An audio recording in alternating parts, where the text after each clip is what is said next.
Hello, students, and welcome to Scholar IAS, your one stop solution to UPSC preparation. I am Shubhangi Sharma, your faculty for history. And, students, this particular video is in continuation of our GS mains expected topic series, that is post independence history. We are talking about the Nehruvian era, and this will be the fourth lecture pertaining to the Nehruvian era. So, let's begin. Now, students, as I've just told you, this is the fourth part of the Nehruvian era, wherein we are talking about the time period after which India got independence and what were the political, social, or economic developments that had started happening post 1947.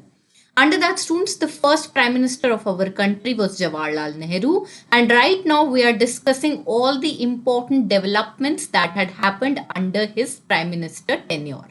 So students, in our last lecture, we had discussed in detail about the non-alignment policy, what was the policy of non-alignment, what was the non-alignment movement, what were the principles of non-alignment, and which all countries were involved as a part of this non-alignment movement. Now students, from this lecture particularly, we are going to start talking about the important developments in the field of political domain, social domain, economic reforms and foreign relations that had happened under the Prime Minister tenure of Jawaharlal Nehru. So let's begin. Now, students, with respect to the political developments, the first issue that was tackled under the tenure of Nehru was a debate pertaining to one single national language. तो students, जब तक हमारे यहाँ पे British power rule कर रही थी, Britishers की गवर्नमेंट थी, तो जितना भी ऑफिशियल वर्क होता था, जो भी डॉक्यूमेंट रिलेटेड वर्क होता था या कोई भी गवर्नमेंट के एग्जाम्स होते थे, वो सब इंग्लिश लैंग्वेज में हुआ करते थे.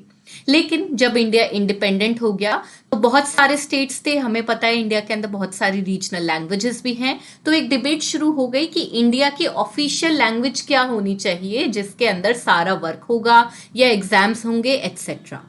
Now, students, here in an important point to note will be that at the time of independence, there were 11 major languages in India.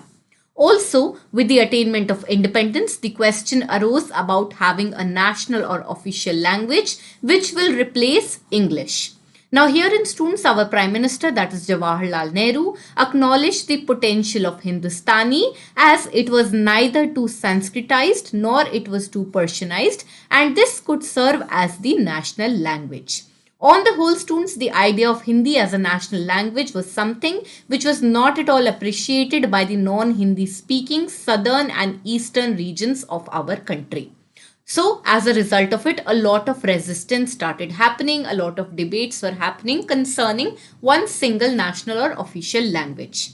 Now, students, in the wake of this serious resistance, a committee known as the Language Committee of the Constituent Assembly decided that Hindi in Devanagari script will be the official language. However, the transition to Hindi will be gradual. यानी कि students, पहली बात तो जब हमारे को independence मिला उसी टाइम पे as big as 11 languages were considered as major languages in our country. 11 language already ही इंपॉर्टेंट मानी जा रही थी. फिर उसके बाद में जब डिसीजन लेने का पॉइंट आया तो नेहरू ने बोला कि हिंदुस्तानी लैंग्वेज को हम यूज कर सकते हैं क्योंकि ये ना ज्यादा संस्कृताइज्ड है और ना ज्यादा पर्शियन है, तो ये एक बीच की लैंग्वेज हो जाएगी.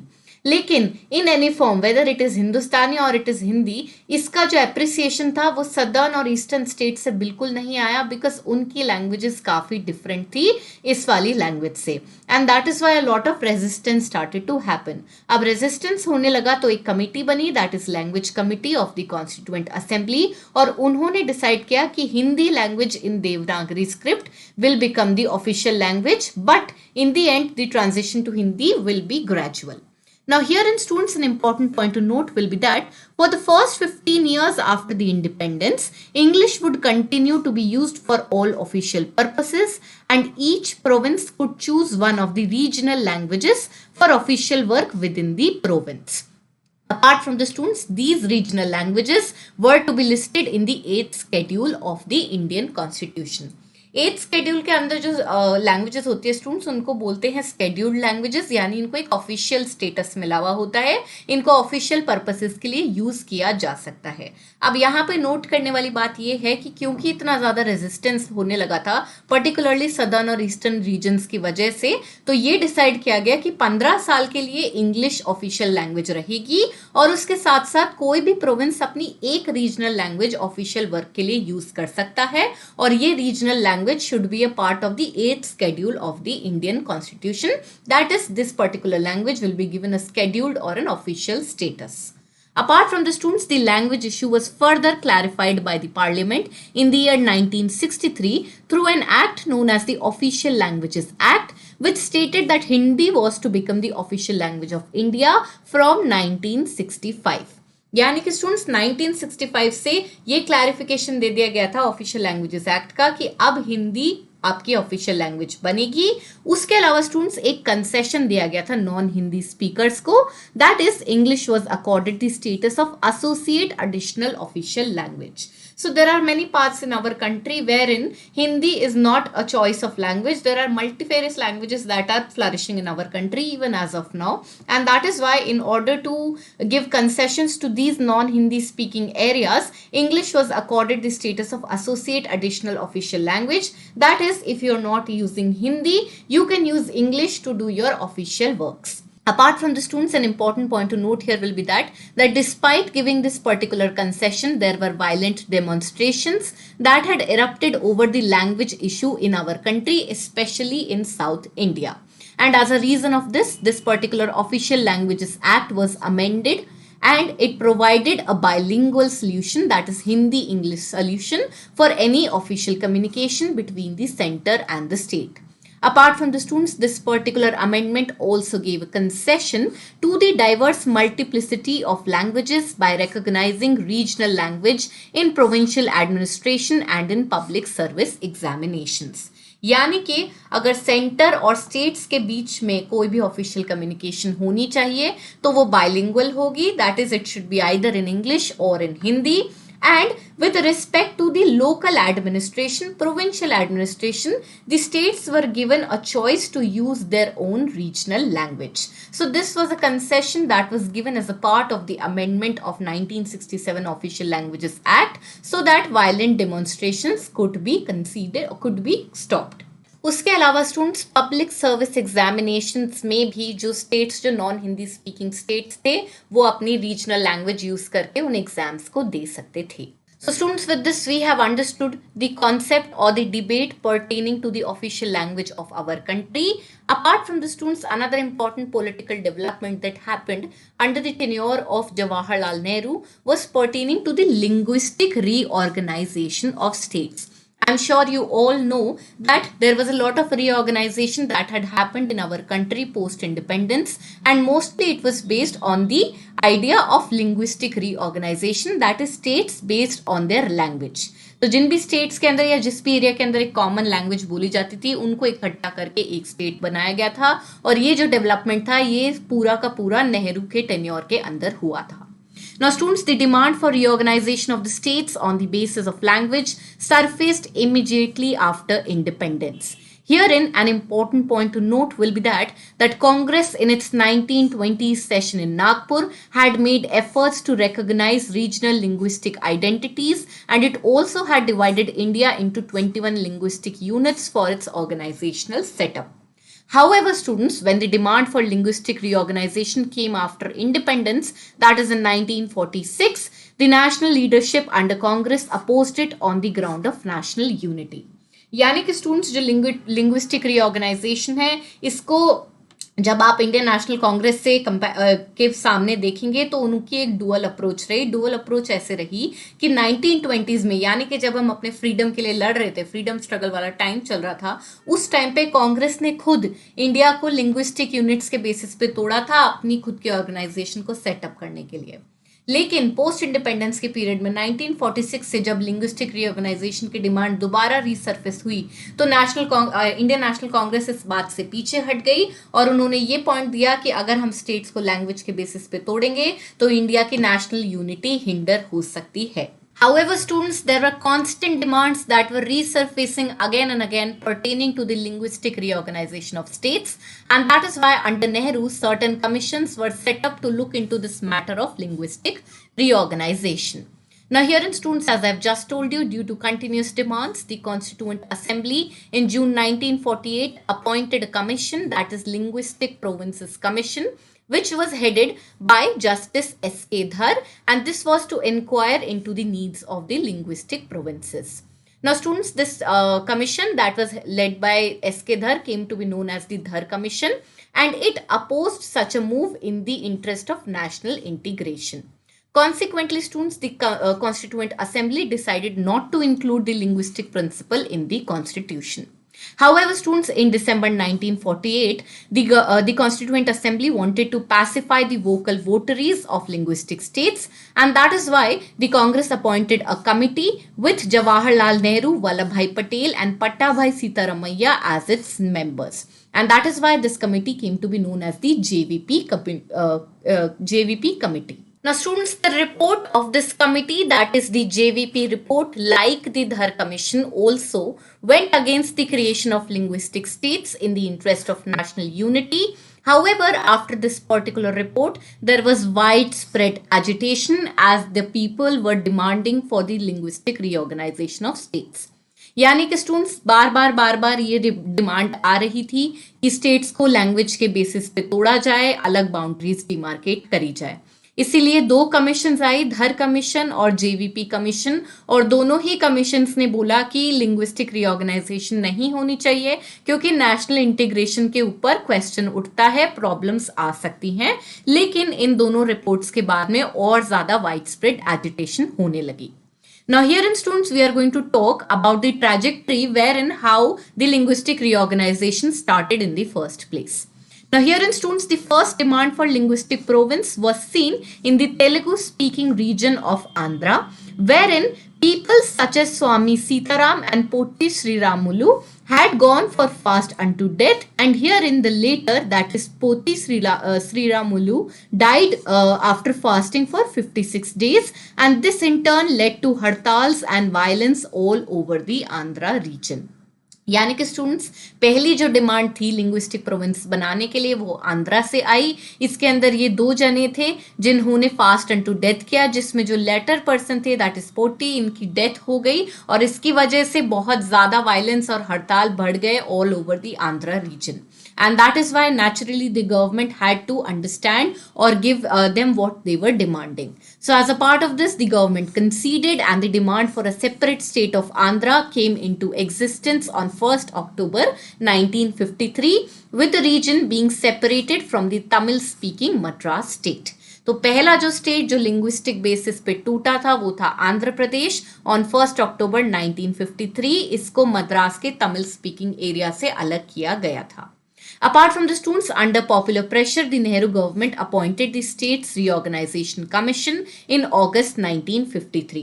अब जैसे ही आंध्र प्रदेश को अपना लिंग्विस्टिक बेसिस पे वो टूट के अलग स्टेट बन गया था, तो नेचुरली और एरियाज जहां पर भी डिमांड हो रही थी कि हमारे को भी हमारे लैंग्वेज के बेसिस पे स्टेट चाहिए, वो और ज्यादा प्रेशर में आ गए. तो इस प्रेशर में आने के बाद में एक कमीशन बनी, that is states reorganisation commission in 1953. Now, students, this particular commission comprised of people such as Justice Fazal Ali, K.M. Panikkar, and Hardyal Kunzuru as members, who submitted their report in October 1955, and its recommendations were accepted with some modifications and implemented very quickly, seeing the overall environment of popular pressure. So students, herein you have to remember that who were the important members of States Reorganization Commission, that is Fazal Ali, K.M. Panikkar and Hardyal Kunzuru, and you have to understand that this particular commission had recommended that linguistic reorganization should happen, and its recommendations were also accepted with certain modifications implemented very quickly, seeing the overall environment of hartal and violence. Now, students, in November 1956, the States Reorganization Act, based on the recommendations of the previous committee, was passed, and this proved and this provided for 14 states and 6 centrally administered territories. However, students, many of these states still contain sizable linguistic minorities and regional economic disparities. अब students हम सब जानते हैं कि हमारे देश के अंदर विद इन अ स्टेट भी ऐसे रीजन्स हैं जहां पर लैंग्वेज चेंज होती है. तो अब जब 1956 के अंदर स्टेट रीऑर्गेनाइजेशन एक्ट पास हुई थी, तब भी इनिशियली 14 स्टेट्स और 6 सेंट्रली एडमिनिस्ट्रेटिव टेरिटरीज बनी थी, लेकिन इसके बावजूद भी बहुत सारे स्टेट्स ऐसे थे जिनके अंदर माइनॉरिटी लिंग्विस्टिक कम्युनिटीज भी थी, and they were also marked by regional economic disparities. Herein, students, the Telangana region of Hyderabad was merged into Andhra, and Kerala was formed by merging the Malabar district of the old Madras Presidency with Travancore, Cochin. तो students, अभी यहाँ से लेके आगे तक के जो points हम पढ़ने वाले हैं, दे आर पर्टेनिंग टू कि कौन से स्टेट्स बने, कौन सा स्टेट में क्या मर्ज हुआ और किस स्टेट से क्या निकल गया. तो सबसे पहले तो हमने आंध्र प्रदेश देख लिया था कि वो तो फर्स्ट स्टेट था जिसको अपने लिंग्विस्टिक डिमांड पूरी करने को मिल गई थी. अब आगे जाके आंध्र प्रदेश के अंदर तेलंगाना रीजन को भी ऐड कर दिया था, जो कि अब करंट टाइम्स में सेपरेट होकर अलग स्टेट बन चुका है. उसके अलावा केरला के अंदर क्या क्या मर्ज किया गया, केरला के अंदर मालाबार डिस्ट्रिक्ट मर्ज कर दिया गया ओल्ड मद्रास प्रेसिडेंसी का, और त्रावणकोर कोचीन भी उसके अंदर मिक्स कर दिया गया. अब स्टूडेंट्स, हम बॉम्बे की बात करें तो Bombay state was enlarged by merging the states of Kutch and Saurashtra and the Marathi speaking regions of the Hyderabad state. Here in students, it will be very important to note that the Bombay, there was nothing as such as Maharashtra, it was the Bombay state, and it was a very, very vast territory which was including a lot of area of present day Maharashtra. It was also including areas of Gujarat and also including areas of Hyderabad. Okay, apart from the students, the Mysore state was enlarged by adding the Kannada speaking areas of adjoining states belonging to Bombay, Madras, Hyderabad and Coorg.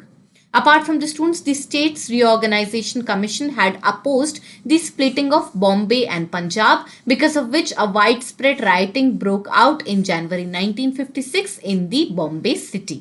Wherein students, with respect to Bombay, the government finally agreed in May 1960 to bifurcate the state of Bombay into two states, that is Maharashtra and Gujarat, with Bombay city being included in Maharashtra, and Ahmedabad was made the capital of Gujarat.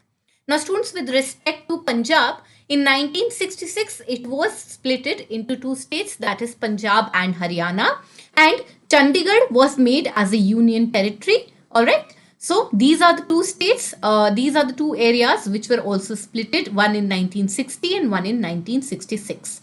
Apart from the students, another important unique example is out of the Nagas, who were the first to raise the issue of ethnic identity. तो अभी तक सब language के basis पे states का reorganisation बोल रहे थे, लेकिन नागास की जो कम्युनिटी थी उन्होंने एथनिक आइडेंटिटी का इश्यू रेज किया और गवर्नमेंट को फोर्स किया कि उनके लिए एक सेपरेट स्टेट बनाए based on their ethnic identity. As a result students, the government of India conceded to this demand of creating a separate state of Nagaland in 1960, and it was inaugurated in 1963. So students, these were some of the important examples that are pertaining to linguistic reorganization of states. How many states were reorganized? As we know that the State Reorganization Act provided for 14 states and 6 centrally administered territories, and later on as time passed, even more states and union territories were created on the basis of language. Also, certain states were created on the basis of ethnic identity. Now students, we are going to jump to another topic, that is economic developments under the tenure of Jawaharlal Nehru. Now here students, the first important point that you guys need to know is that Nehru believed in the effective planning through the democratic process for extensive land reforms, industrialization, development of various infrastructural facilities such as power plants, transport projects, irrigation dams, etc. तो जो हमारा सबसे पहला focus था independence के बाद वो ये था कि प्लानिंग के ऊपर बहुत ज़्यादा इफेक्ट दिया जा रहा था, और जो एरियाज थे जिनमें प्लानिंग करनी थी वो थे लैंड रिफॉर्म्स, इंडस्ट्रियल सेक्टर और इंफ्रास्ट्रक्चर फैसिलिटीज बनाना, जैसे कि transportation, dams, power plants etcetera. तो एनर्जी सेक्टर पे, इंडस्ट्रीज एट्सेट्रा, इनके ऊपर ध्यान दिया जा रहा था. Apart from the students, Nehru envisaged a state intervening in the economy and guiding its growth and acting directly to promote the welfare of the population. Now students, in the initial parts of this particular chapter, I had told you that Nehru has a socialistic vision wherein the government is kind of involved in getting the development of the country done, and hence owing to that particular ideology, he believed that the state should intervene in the economy. That is, we should have a mixed model wherein we also have some private growth happening, and there is certain growth which is in the public sector. Owing to that, the state will directly promote the welfare of the population. Now, the genesis of the Planning Commission could be traced to the National Planning Committee established in 1938 by the Congress and the Bombay Plan of 1944. So, students, basically, I have told you the first important point pertaining to economic development was that Nehru was envisaging an effective planning in many areas of our country. As a part of the students, a planning commission had to be set up.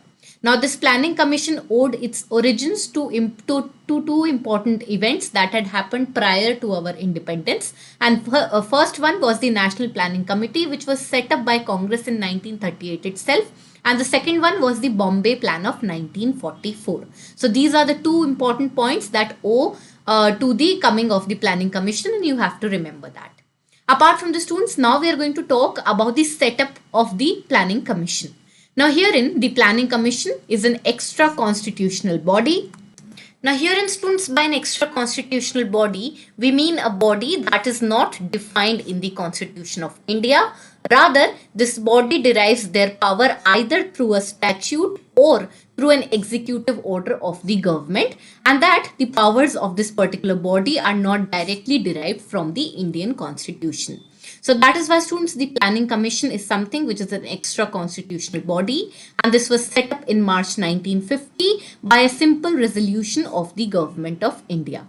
Now, students, this particular body was assigned with the task of economic planning in the form of 5-year plans. Even till now, till date, we have a planning method in which 5-year plans are made with respect to the economic development, and this is something that started with the coming of the Planning Commission. Now, students, the Prime Minister himself is the ex officio chairman of the commission, and the National Development Council, apart from the Planning Commission, was also given gives final approvals to the plan, and this was established on 6th August 1952. Now, students, as we all know, this Planning Commission has now been changed and it has been named as Niti Aayog. But initially it was the Planning Commission, and since we are talking about the developments pertaining to post-independence history, we are only going to talk about the Planning Commission. And we have understood that this particular body was planning the economic development in the form of 5-year plans, wherein the Prime Minister himself served as the ex officio chairman of the Planning Commission. Apart from the students, another important body that is associated to the Planning Commission is the National Development Council, whose function was to give final approval to the plans that were created by the Planning Commission. And this particular body was created on 6th August 1952, that is 2 years after the coming up of the Planning Commission. Now, students, we are going to talk about those 5-year plans that had begun under the tenure of Jawaharlal Nehru. Of course, the first 5-year plan was a part of this, which started from 1951 and ended in 1956. Now, students, this particular 5-year plan was based on the Harrod-Domar model, which basically, students, is a Keynesian model of economic growth. Now, as a part of this, it sought to get the nation's economy out of the cycle of poverty. So, students, initially in the first 5-year plan, we were looking at the aspects that would promote the economy or make our economy grow and put our nation out of the cycle of poverty, and that is why it was based on the Harrod-Domar model. Apart from the students, this particular 5-year plan mainly addressed the agrarian sector, including investments in dams and irrigation. This is a very important point, you have to remember it. Apart from the students, huge allocations were made for large-scale projects such as the Bhakra Nangal Dam located near Ropar. Also, students, this particular plan had focused on land reforms, and this plan also aimed at increasing the rate of investment from 5% to 7% of the national income. तो students, ये कुछ important points हैं जो कि first 5-year plan का part थे. किसके basis पे बना था, क्या क्या सेक्टर्स को डील किया जा रहा था, क्या इंपॉर्टेंट पार्ट या क्या इंपॉर्टेंट पॉलिसी इनके तहत लगाई गई थी, जैसे कि इन्वेस्टमेंट की रेट को बढ़ाना. ये कुछ इंपॉर्टेंट पॉइंट्स हैं जो आपको फर्स्ट 5-year प्लान में याद रखने हैं. Next, students, is the second 5-year plan, and the time period for this was 1956 to 1961. Now, students, this second 5-year plan was drafted under the leadership of P.C. Mahalanobis. And herein, an important point to note will be that the second 5-year plan heavily stressed on the heavy industries. Now, students, this particular plan had reflected the socialistic pattern of society, as the government had imposed substantial tariffs on the imports in order to protect the domestic industries. Now, some key objectives of the second 5-year plan included increase of 25% of the national income, rapid industrialization emphasizing on heavy industries. Apart from the students, there was expansion of employment opportunities and reduction in income equality and even distribution of economic power. अब यहाँ students इस particular slide में जो समझने वाली बातें हैं वो सबसे पहले ये है कि हमें लीडरशिप का याद रखना है कि इसकी लीडरशिप किसने करी थी. That is of the second 5-year plan which is PC Mahalanobis. Apart from the students, हमें ये समझना है कि what are heavy industries. So basically heavy industries are those industries which require a large number of investment with respect to finance and capital etc. जैसे कि energy sector. तो इस तरह के जो सेक्टर्स थे उनके ऊपर ज्यादा स्ट्रेस किया गया था सेकेंड 5-year प्लान के अंदर. देन स्टूडेंट्स, हमने एक इंपॉर्टेंट पॉइंट पढ़ा था कि this plan reflected the socialistic pattern of society. Socialistic pattern of society का मतलब ये हुआ कि अब जो फोकस था हमारी कंट्री के इकोनॉमी का वो सोशल गेन की तरफ था, प्राइवेट प्रॉफिट की तरफ नहीं था. और इसीलिए गवर्नमेंट ने कुछ टैरिफ्स लगाए थे इंपोर्ट्स के ऊपर जिससे कि हमारी डोमेस्टिक इंडस्ट्रीज को प्रोटेक्ट किया जा सके और ओवरऑल हमारी कंट्री को एक सोशल गेन हो. And that is why students these objectives came into our vision, that is increasing our national income by 25%, rapid industrialization with an emphasis on the heavy industries, expansion of employment opportunities, reduction in income equality, etc. Now, students, we are going to talk about the third 5-year plan, the time period for which is 1961 to 1966. Now, here, students, an important point to note will be that this was not very significantly different from the second 5-year plan. However, a new element here is that there was an urban bias as well as the industry was wrongly given priority over agriculture. Another very important point to note here, students, will be that as a part of the third 5-year plan, under the guidance of Jawaharlal Nehru, who believed in democratic socialism, India opted for a mixed economy. That is, elements from the capitalistic model and the socialist model were taken and mixed together. Also, students, much of the agriculture, trade and industry were left in private hands. तो students यहाँ पर सबसे पहले जो समझने की बात है वो ये है कि सेकेंड 5-year प्लान से बहुत ज्यादा इसके कॉन्सेप्ट्स मिलते थे, लेकिन यहाँ पर एक अर्बन बायस था जिसमें इंडस्ट्री की डेवलपमेंट पे एग्रीकल्चर से ज्यादा ध्यान दिया गया. जबकि हम आज भी जानते हैं कि India is still a very large chunk of our country is still a part of agriculture. All right. Also, students, as a part of this particular plan, India opted for the mixed economy model, जिसमें थोड़ा सा capitalistic और थोड़ा सा socialistic model का mix था. यानी कि हमें प्राइवेट और पब्लिक दोनों की डेवलपमेंट करनी थी. Apart from the students, agriculture, trade और इंडस्ट्री जो थे उनको प्राइवेट हैंड्स में छोड़ दिया गया था और जो बड़े सेक्टर्स हुए जैसे कि एनर्जी सेक्टर वगैरह हुआ उसमें गवर्नमेंट ने अपने आप को इंक्लूड किया. Apart from the students, the state controlled the key heavy industries, as I have just told you, which provided for the industrial infrastructure, regulated trade, and made some important interventions in agriculture. Apart from the students, some important examples of the infrastructure that was created as a part of the third 5-year plan include the Bhakra Nangal, Damodar Valley Corporation, and the Hirakud mega dams, which were constructed for irrigation and power generation. Some of the heavy industries in the public sector, such as steel plants, oil refineries, manufacturing units, and defense production, were also started. Also, students, the Hindustan Machine Tools, the Sindri Fertilizer, Chittaranjan Rail Factory, Integral Coach Factory, and Hindustan Antibiotics, etc., proved to be of great help to the new nation. यानी कि students, हमने देखा कि second 5-year plan से ही heavy industries के ऊपर ज्यादा focus करना शुरू कर दिया था. थर्ड 5-year प्लान के अंदर जब हमने मिक्स्ड इकोनॉमी को एक्सेप्ट कर लिया था तो कुछ इंपॉर्टेंट पार्ट्स थे जैसे कि एग्रीकल्चर, ट्रेड और इंडस्ट्री जो प्राइवेट हैंड्स में दे दिया गया था और स्टेट ने हैवी इंडस्ट्रीज को पर्टिकुलरली कंट्रोल किया जिसके अंदर इंडस्ट्रियल इंफ्रास्ट्रक्चर बनाना था, कुछ इंपॉर्टेंट इंटरवेंशंस करने थे एग्रीकल्चर के etcetera. Now, as a part of this particular plan, कुछ important बड़े इरिगेशन और पावर जनरेशन के लिए फैसिलिटीज बनी जैसे कि Bhakra Nangal dam, Damodar valley corporation, Hirakud mega dam etcetera. Also students, हमने ये देखा कि हैवी इंडस्ट्रीज जो कुछ हैवी इंडस्ट्रीज थी जो पब्लिक सेक्टर का पार्ट थी Those included the steel plants, the oil refineries, etc., जिनके अंदर कुछ important developments हुए, जैसे कि the Hindustan machine tools, Chittaranjan rail factory, etc., जिन्होंने अपने नेशन को आगे ले जाने में और डेवलपमेंट में बहुत हेल्प करी. Now students, with this we are completing our discussion on this particular lecture. Let's take a quick recap of what we have studied. Now students, in this particular lecture we had started with the developments that had happened in the Prime Minister tenure of Jawaharlal Nehru, wherein we had started with the political developments, जिसमें हमने सबसे पहले national language का जो issue हमारी country में चल रहा था उसके बारे में पढ़ा. उसमें हमने ये समझा कि ये जो नेशनल लैंग्वेज का क्वेश्चन था ये इंडिपेंडेंस के टाइम से ही शुरू हो गया था कि एक नेशनल लैंग्वेज हमारी कंट्री में कौन सी होनी चाहिए, क्योंकि हमारी कंट्री में ऑलरेडी बहुत सारी मेजर लैंग्वेजेस एग्जिस्ट कर रही थी. तो पहले ये बोला गया कि हिंदुस्तानी या हिंदी को अडॉप्ट किया जाए, लेकिन इसकी वजह से जो सदर्न और ईस्टर्न स्टेट्स थे वो खुश नहीं थे, because they are non Hindi speaking states. इसीलिए कुछ कंसेशंस दिए गए, कुछ कंसेशंस करे गए, जैसे कि ये बोला गया कि स्टार्टिंग के जो 15 साल होंगे उसमें इंग्लिश ऑफिशियल लैंग्वेज रहेगी, और उसके अलावा वो प्रोविंसेस जिनमें हिंदी नहीं बोली जाती है वो अपनी रीजनल लैंग्वेज को यूज कर सकते हैं ऑफिशियल पर्पसेस के लिए, और ये जो रीजनल लैंग्वेज होगी ये 8th schedule of Indian constitution में लिस्ट हो जाएगी. अपार्ट फ्रॉम द स्टूडेंट्स एक act I, that is the official language act in 1963, जिससे पार्लियामेंट ने फर्दर ये क्लियर कर दिया कि 1965 में हिंदी इंडिया की ऑफिशियल लैंग्वेज बन जाएगी.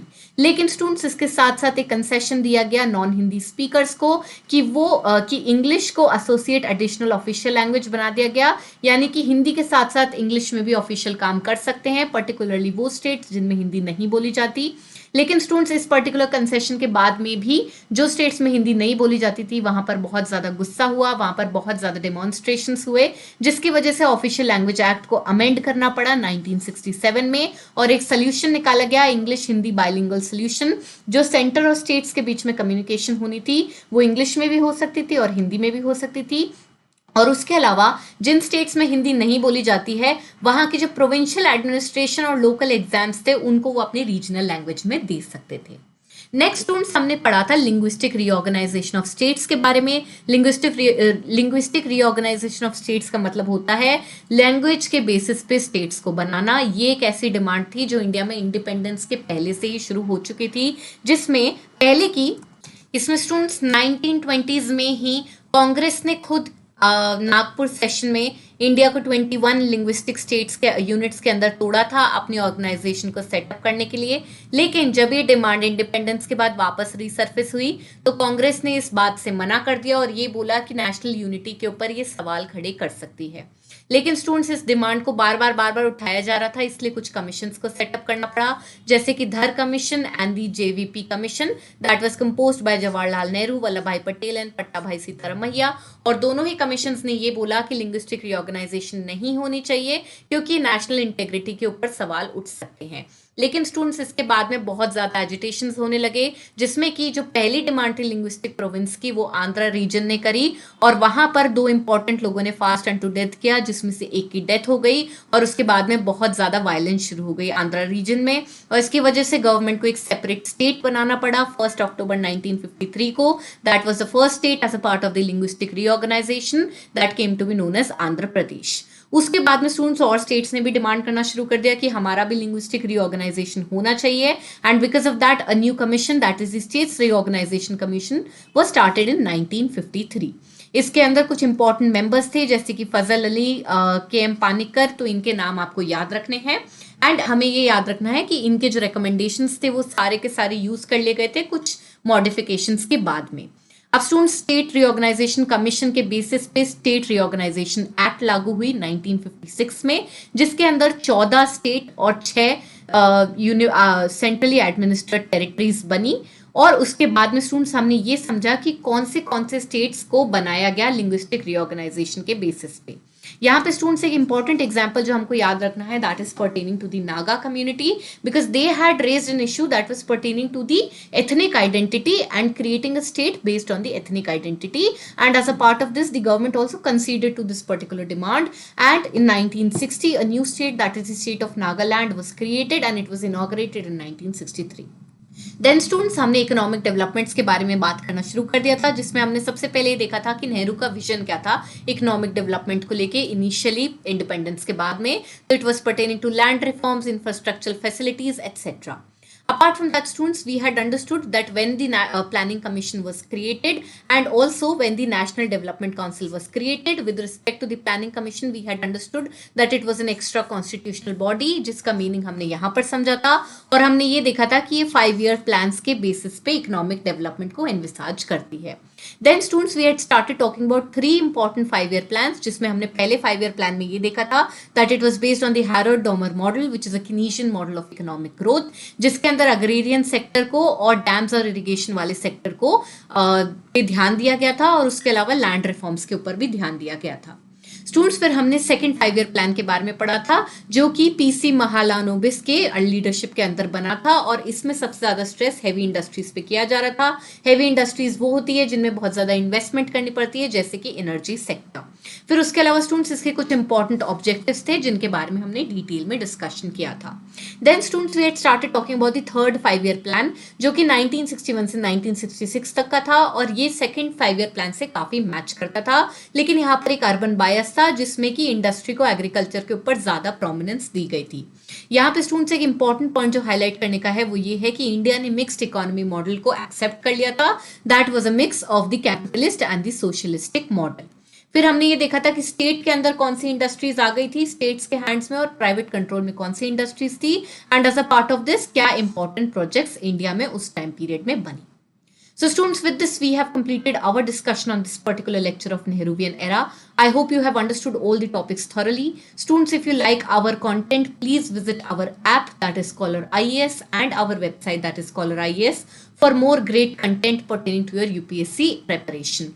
Also students, please subscribe to our YouTube channel and don't forget to press the bell icon so that you will be notified whenever an important video is coming up. Thank you so much and have a nice day.